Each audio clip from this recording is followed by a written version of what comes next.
Magical thinking often crowns a fool. Bonjour, on se retrouve aujourd'hui pour le premier épisode de la série de podcasts du Cercle Gaillard. On ouvre le premier épisode avec Nicolas Kenzing. Nicolas, est-ce que vous pourriez vous présenter rapidement? Je travaille sur le marché de l'art depuis 25 ans. J'ai fait 20 ans chez Christie's, puis 5 ans marché de l'art en tant que courtier et en tant que directeur de galerie. Et aujourd'hui, je prends un virage un peu différent. Pendant ces 25 années, je me suis rendu compte que le conseil que j'étais amené à donner était exclusivement à destination de gens qui connaissent ce marché. Donc finalement, ma notion de conseil était relative et je me suis rendu compte qu'il y a énormément de gens qui voient le marché de l'art de loin sans forcément en connaître les règles. Et mon objectif, c'est de démocratiser au sens strict du terme et d'amener ces gens qui ne connaissent pas ce milieu pour leur expliquer comment ça fonctionne. Et j'ai pris un angle d'attaque particulier. J'ai fait l'association entre l'art et le patrimoine. L'idée, c'est de dire que l'art peut s'intégrer à une stratégie patrimoniale globale et y avoir toute sa place. D'accord, donc dans une stratégie patrimoniale, il y a une notion d'investissement. Comment concevez-vous cette notion d'investissement? Alors, je vais partir du point de départ. Premier critère pour acheter de l'art, c'est la passion. Il y a une étude qui a été faite il n'y a pas longtemps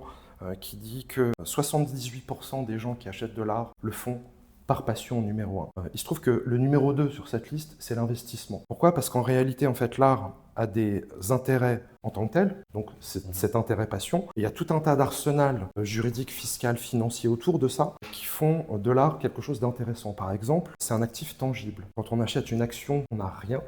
Quand on achète un tableau, quand on achète un appartement, on a quelque chose de physiquement présent. Donc du coup, on a cette valeur entre les mains qui a toute sa place parce que, aux côtés d'autres éléments dans son patrimoine, ça peut constituer un équilibre pertinent, ça peut être une prise de risque particulière, ça peut être quelque chose à destination de ses enfants, donc avec une vision patrimoniale longue. Donc oui, l'art a une fonction patrimoniale certaine. On entend souvent l'art comme objet de spéculation. Quelle différence faites-vous entre la spéculation et l'investissement dans l'art? Alors, l'investissement, vous achetez de l'art, 1, par passion, 2, parce qu'il peut vous apporter des éléments dans votre patrimoine global. Donc il y a un ensemble d'éléments. Sur la spéculation, il n'y a pas d'élément. Il n'y en a qu'un seul, c'est l'argent. En gros, vous achetez pour revendre plus cher. C'est bien, mais si jamais je devais prendre un corollaire, c'est comme si vous achetez un appartement, vous ne l'habitez pas, vous ne le louez pas, vous ne l'achetez que parce qu'il y a un bon coup à faire, parce que vous savez que dans 6 mois, il va y avoir des travaux importants sur l'immeuble en face et que ça va prendre de la valeur, et que du coup, vous le revendez sous un nom. C'est très bien, mais en fait, l'immobilier, comme l'art, vous pouvez en jouir différemment. Pour continuer sur cette métaphore de l'immobilier, si jamais je devais acheter un tableau comme j'achète un appartement, l'appartement que vous achetez, vous l'habitez, donc vous en jouissez. L'art, c'est pareil. Vous l'achetez, vous l'accrochez au mur et vous en jouissez. Vous en avez le bénéfice quotidien.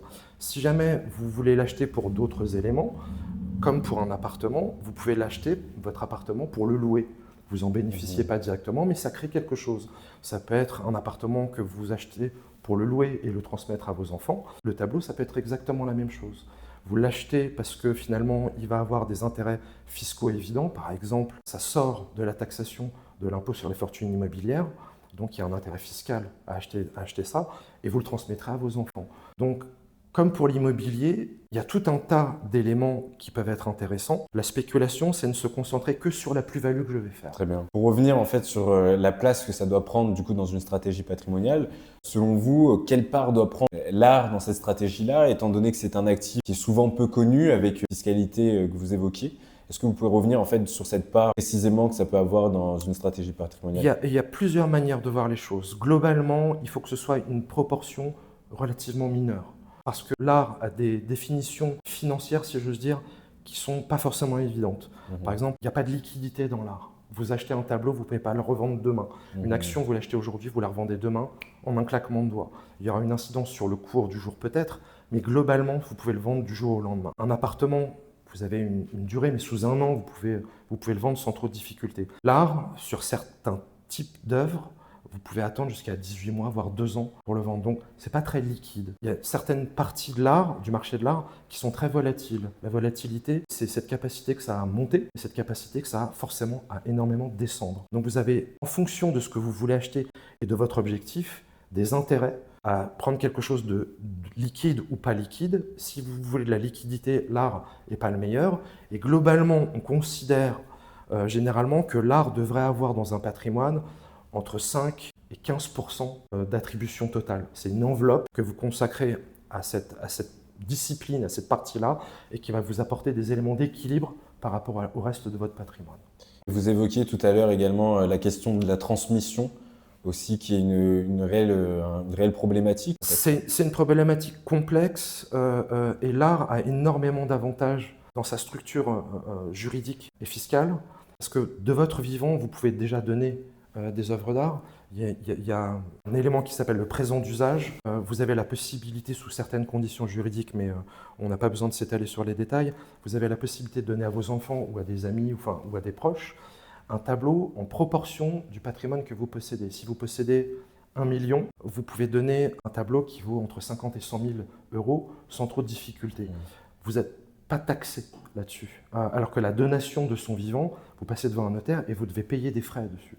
Donc il y a déjà ce premier avantage. Le deuxième avantage, c'est qu'il y a des éléments, comment dirais-je, encore une fois fiscaux, qui vous permettent d'avoir des taxations plus allégées sur tout ça. Vous avez un autre élément qui est hyper intéressant, qui est cette capacité aujourd'hui que vous avez, ça s'appelle la dation en paiement, de payer vos impôts dans le cadre d'une succession grâce à des œuvres d'art. C'est possible. Donc du coup, par rapport à tout ça, cet élément de transmission, il est hyper important. J'achète une œuvre d'art aujourd'hui, soit pour la transmettre à mes enfants, soit parce que cette œuvre d'art va me permettre, au moment de ma disparition, va permettre à mes enfants de régler les droits de succession, soit je vais avoir la possibilité pour mes enfants de leur donner de mon vivant avec une fiscalité allégée. Donc tous ces éléments-là contribuent au fait que l'art est hyper intéressant et hyper pertinent dans une évocation de temps long. Dans l'imaginaire collectif, il y a souvent cette idée de l'art comme un milieu très élitiste, réservé à des très grandes fortunes. Est-ce que vous pourriez justement un peu évoquer ce sujet-là? Est-ce que l'art, ça peut aussi être réservé à d'autres personnes? Alors, il y a deux éléments différents et deux éléments distincts dans cette question. Il y a une question sociologique. Oui, l'art est un milieu extrêmement fermé, réservé aujourd'hui à une partie qui connaît bien ce milieu-là. Souvent, c'est une question d'éducation, de moyens, mais la réalité du terrain, la réalité du marché est très différente. Aujourd'hui, pour 500 euros, pour 1000 euros, pour 1500 euros, vous pouvez acheter quelque chose. On ne parle pas ici d'un blocage fondamental qui va amputer le patrimoine de 99% des gens. Si on parle d'une œuvre à 1 million, oui, évidemment, la fenêtre va se resserrer. Mais la capacité qu'on a aujourd'hui à acheter un tableau est évidente pour quasiment tout le monde. La vraie difficulté, c'est est-ce qu'on connaît les règles du jeu? La plupart des gens n'ont jamais poussé la porte d'une galerie. Deux, quand on le fait, est-ce qu'on le fait par passion? Est-ce qu'on le fait par investissement? Est-ce qu'on le fait en connaissance de cause? Il y a une phrase que j'aime beaucoup de Léonard de Vinci qui dit « Plus on connaît, plus on aime ». Et bien l'art, c'est exactement ça. Et quelles sont les problématiques aujourd'hui réelles du marché de l'art? Les problématiques sont relativement simples. Aujourd'hui, vous avez un marché qui se resserre autour des très grosses fortunes et des très gros collectionneurs. C'est ça qui fait l'essentiel du chiffre. C'est un poker avec très peu de personnes autour de la table. Vous avez quelques grandes galeries, quelques grandes maisons de vente, quelques gros acheteurs, et c'est à peu près tout. Et l'essentiel du chiffre du marché de l'art va tourner autour de cette table de poker. Le reste va connaître des difficultés, c'est le cas cette année, c'était le cas déjà l'année dernière. Le milieu du marché des œuvres à partir de 50 000 euros jusqu'à 1 million souffre énormément, mais par contre on voit qu'il y a une bouffée d'oxygène qui est possible avec des œuvres qui sont en dessous de 50 000 euros. Vous avez un renouveau de la clientèle, vous avez des jeunes collectionneurs qui s'y intéressent. Pour moi, c'est synonyme d'espoir. Ça veut dire que finalement, la sociologie des acheteurs est en train de se modifier. C'est un milieu qui était très fermé. Encore une fois, une question d'éducation, de moyens, de connaissances, d'informations. Aujourd'hui, c'est difficile, quand on ne connaît pas, d'acheter ou de vendre aux enchères. Si on ne connaît pas Christie's, maison dans laquelle j'ai travaillé pendant 20 ans, on se dit, mon tableau ne vaut peut-être pas la peine pour cette maison qui a vendu un Léonard de Vinci à 450 millions. Eh bien, détrompez-vous, en fait, c'est possible. Et le but du jeu, c'est finalement d'accompagner les gens pour leur dire, n'hésitez pas à pousser les portes. Posez des questions, intéressez-vous, et c'est comme ça que finalement le marché de l'art deviendra quelque chose d'excessivement vivant. On est sur un marché qui cristallise des passions, et en réalité, en fait, le plus beau truc de la passion, c'est de pouvoir les partager. Donc, pour une famille, concrètement, une famille qui souhaiterait du coup se tourner vers l'art par intérêt, par passion, quels conseils vous leur donnez? La première chose, encore une fois, c'est déterminer là où votre passion peut s'exercer. Si on ne connaît pas, en fait, il y a des jeux qui sont hyper simples à faire. Est-ce que vous préférez le figuratif ou est-ce que vous préférez l'abstrait?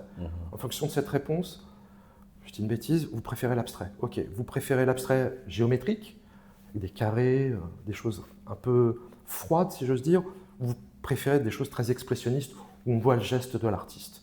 En fonction de ça, ça va déterminer si vous préférez, je dis une bêtise, Mondrian, ou si vous préférez Robert Motherwell. Et en fonction de ça, déjà, on va déterminer quels sont vos goûts personnels. On achète avant tout par goût.